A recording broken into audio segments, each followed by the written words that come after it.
আজ আমরা দারোগা থেকে সোমনাথ এসে পৌঁছালাম বিকেলবেলায়, এবং বিকেলে পৌঁছে আমরা একদম মন্দিরের সামনে একটি হোটেল নিয়েছি। তারপর ফ্রেশ হয়ে মন্দিরের আশপাশ আমরা ঘুরতে বেরিয়েছি। চলুন আজকের মন্দিরে কিছুটা অংশ আপনাদেরকে দেখাবো, এবং আগামীকাল আমরা পুরো ভিডিওটি সম্পূর্ণ করব। আমরা যে দ্বারকা থেকে যে সোমনাথে এসেছি, সোমনাথ যে মন্দিরটা আমরা দর্শন করব, এই মন্দিরটি কিন্তু প্রধান মন্দির। যে মন্দিরটা যেটা পুরনো মন্দির বলা হয়, এটাই হচ্ছে আমাদের সোমনাথের প্রধান মন্দির। এই মন্দিরটা আমরা আজকে দর্শন করছি, এবং ভিতরে যেহেতু ফোন অ্যালাউ নেই তাই ভিডিও করতে পারলাম না, এখান থেকে দেখিয়ে নিলাম। এবং প্রতিদিন সন্ধ্যা এবং সকালে এখানে ফ্রিতে ভোগ বিতরণ করা। এটা আমরা দর্শন করে আমরা পাশের কাউন্টার থেকে আমরা একটা টিকিট সংগ্রহ করেছি। এখানে কিন্তু কোনো টাকা লাগে না। টিকিট সংগ্রহ করার পরে আমাদের এখানে পেট ভরে ভোলা মহেশ্বরের সোমনাথের ভোগ গ্রহণ করলাম, এবং গ্রহণ করার পরে আমরা মন্দির দর্শনে বেরিয়েছি। এটা হচ্ছে যেটা প্রথমে দেখানো, ওটা হচ্ছে প্রধান মন্দির ছিল, এবং পাশে আছে নবনির্মিত মন্দির। এখানে আমরা সিজনে এসেছি, তাই এক দিন যে ভাড়াটা ছিল 500 টাকা 24 ঘন্টায়, সেটা এখন 5,000 টাকা করে নিয়েছে আমাদের কাছ থেকে। 12 ঘন্টার জন্য 2,500 টাকা নিয়েছে। আপনারা চেষ্টা করবেন যখন যদি এখানে আসতে চান, তাহলে মিনিমাম জানুয়ারি মাসের 10 তারিখের পরে আসার চেষ্টা করবেন। এই দেখুন, এত ভোরে এত সকালে মানুষের জনজোয়ার। আমরা কালকের এসে পৌঁছেছিলাম এখানে, তাই আমরা কালকের রাতে আমরা দর্শন করেছি। 10টা বাজে মন্দির খোলা থাকে। আমরা কালকের 8টার দিকে লাইন দিয়েছিলাম, 10টার মধ্যে আমাদের দর্শন হয়ে গেছিল। দেখুন এখন মানুষের জনজোয়ার চলছে, কারণ মন্দিরে আমার ক্যামেরার যত দূর পর্যন্ত ভিডিও আসছে, তত দূর হচ্ছে মন্দিরের এলাকা। আর কালকে সন্ধ্যাবেলা যেহেতু আমরা পৌঁছেছি, বললাম কালকে আমরা দর্শন করে নিয়েছি।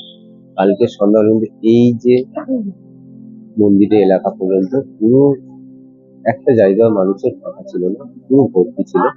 আজকের সকাল না হতে হতে, কারণ এখানে যেহেতু সকাল ভোর হচ্ছে 5টার মধ্যে, আমাদের যেমন 4টে বাজলে যেমন সকাল হয় বা ভোর হয়, ঠিক এখানে দেখুন এখন গুজরাটে বাজে 6:45। আর এই 6:45 সময় দেখুন এখনো পর্যন্ত কিন্তু সূর্যের কোনো দেখা মিলছে না। কিন্তু মানুষের অসংখ্য হাজার হাজার মানুষের দেখা, কারণ ডিসেম্বর মাসের সময় আগে বলছিলাম, ডিসেম্বর মাস এবং জানুয়ারি মাসের 15 তারিখ পর্যন্ত প্রচন্ড ভিড় হয়, যেখানে আপনার জনজোয়ার বলতে পারেন। কারণ দেখুন আপনাদেরকে দেখানোর চেষ্টা করছি। আর মন্দিরের অবশ্যই কোনো ফটো নেওয়া যাবে না, টর্চ, ব্যাগ, ক্যামেরা কিছুই দেবো না। এই যে এখানে ইনস্ট্রাকশন আছে। এবার মন্দির থেকে এখানে ঢুকুন, আস্তে আস্তে ধীরে ধীরে কোথায় কি আছে তার ইনস্ট্রাকশন এখানে দেখতে পাবেন। এখানে বোর্ড দেওয়া আছে।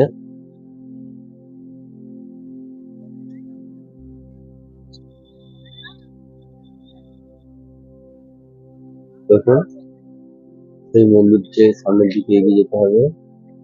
এখানে দিন সব কিছুর ব্যবস্থা আছে, কিন্তু এই যে এত জনজোয়ার, এত ভিড়, এগুলো কিন্তু আপনারা জানুয়ারি মাসের 15 তারিখের পরে আসছিলেন তাহলে কিছুই দেখতে পাবেন না, কারণ এতটা লোক হয় না।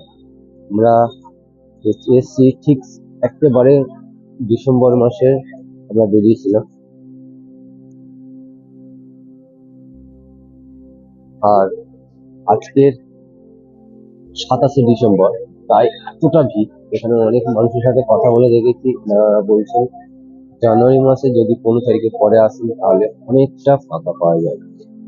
এখানে দেখুন এই যে টেম্পোরারি এই যে জায়গাগুলো আছে, এখানে হচ্ছে লকার রুম। এখান থেকে ফোন রাখবেন, ব্যাগ রাখা যাবে, এবং জুতো রাখার জায়গা সেই হিসাবে আছে অনেকই, কিন্তু এত মানুষ জুতো রাখা যাচ্ছে না, তাই সব যেখানে যেখানে একদম চারিদিকে জুতো খুলে রেখে দিয়ে গেছে। যে কিন্তু এই হচ্ছে এন্ট্রি গেট। এই আপনারা এন্ট্রি গেটের এন্ট্রি করবেন। এন্ট্রি করবার পর আপনারা দেখুন এখানে প্রথম দুটো বার চেকিং হয়। প্রথমে চেকিং হবে এই স্থানে। এই স্থানে আমাদের প্রথম ছেলেদের ঘর আলাদা, মেয়েদের ঘর আলাদা, দু জায়গায় দুইভাবে চেকিং হবে। চেকিং এর পর ওখান থেকে প্রবেশ করবে, দিয়ে এই ধার দিয়ে হাঁটতে হাঁটতে যাওয়ার পরে মন্দির কিন্তু সেই ধারে। এই হচ্ছে আপনাদের মন্দির দেখানোর চেষ্টা করছি। যেহেতু এখন প্রচন্ড ভিড়, তাই ফোন নিয়ে অনেকটা এগিয়ে যাওয়ার কোনো পারমিশন নেই। এই পর্যন্ত আমাদের ফোন অ্যালাউ আছে, তাই এইখান থেকে আমরা দেখানোর চেষ্টা করছি। আমরা যে সোমনাথ জ্যোতির্লিঙ্গ দর্শন করেছি, এই সোমনাথ কেন নাম হলো চলুন জানা যাক। সোমনাথ শব্দের অর্থ হচ্ছে সোম মানে চন্দ্র এবং নাথ স্বামী বা প্রভু, অর্থাৎ চন্দ্রের অধীশ্বর শিব। এই মন্দিরটি অবস্থান করছেন প্রভাস পাটন, সৌরাষ্ট্র অঞ্চলে, গুজরাটে। আরব সাগরের তীরে এই মন্দিরটি অবস্থিত। চন্দ্রদেব দক্ষ প্রজাপতির 27 কন্যাকে বিবাহ করেন, কিন্তু রোহিণীকে বেশি ভালোবাসায় দক্ষ ক্ষুব্ধ হন। দক্ষ চন্দ্রকে খর রোগের অভিশাপ দেন। চন্দ্র শিবের তপস্যা করেন। শিব এখানে জ্যোতিষলিঙ্গ রূপে আবির্ভূত হয়ে চন্দ্রকে আংশিক মুক্তি দেন। তাই চন্দ্র হচ্ছে কৃষ্ণপক্ষে ক্ষয়প্রাপ্ত শুক্লা পক্ষে পুনরুজ্জীবিত হয়। এই কারণে শিবের নাম সোমনাথ। জ্যোতিষলিঙ্গের মাহাত্ম্য অনুযায়ী স্কন্দ পুরাণ, শিব পুরাণ অনুসারে সোমনাথ মন্দির বা সোমনাথ জ্যোতির্লিঙ্গ যদি দর্শন করেন তাহলে পাপ ক্ষয় হয়, রোগ মুক্তি এবং দুঃখ নাশ হয় এবং পুনর্জন্মের দোষ লাঘব হয়। চন্দ্রদোষ, মানসিক অস্থিরতা, দাম্পত্য সমস্যা দূর হয় বলে বিশ্বাস করা হয়।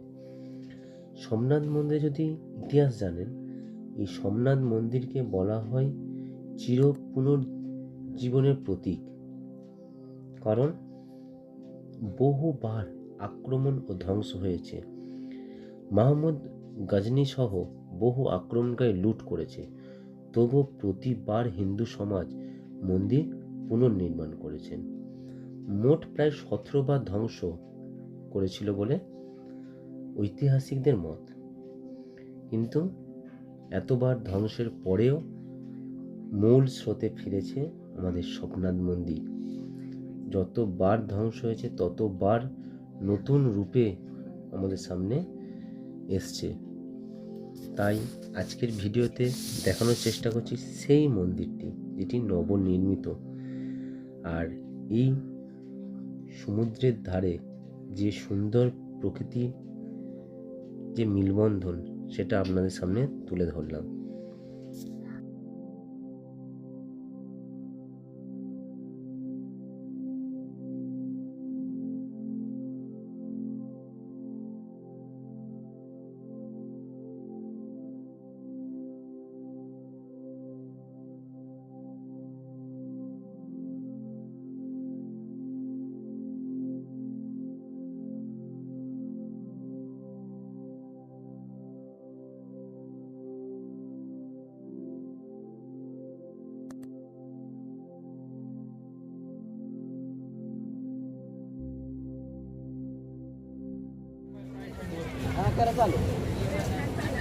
नाही राईट आहे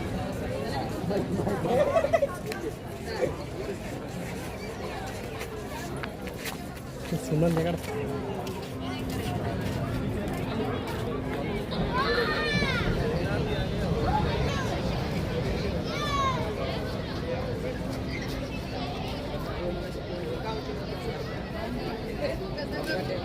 काटेल नहीं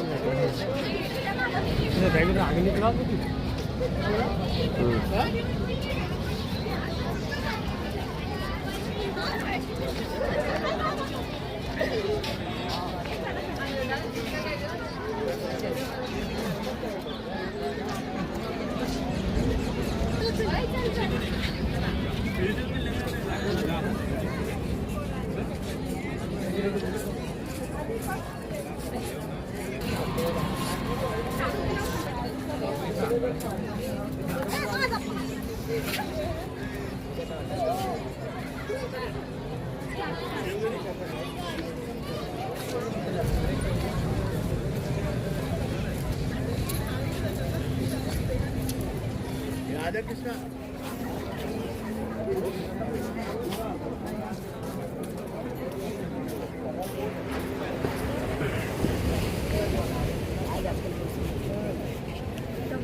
হ্যাঁ বুঝলেন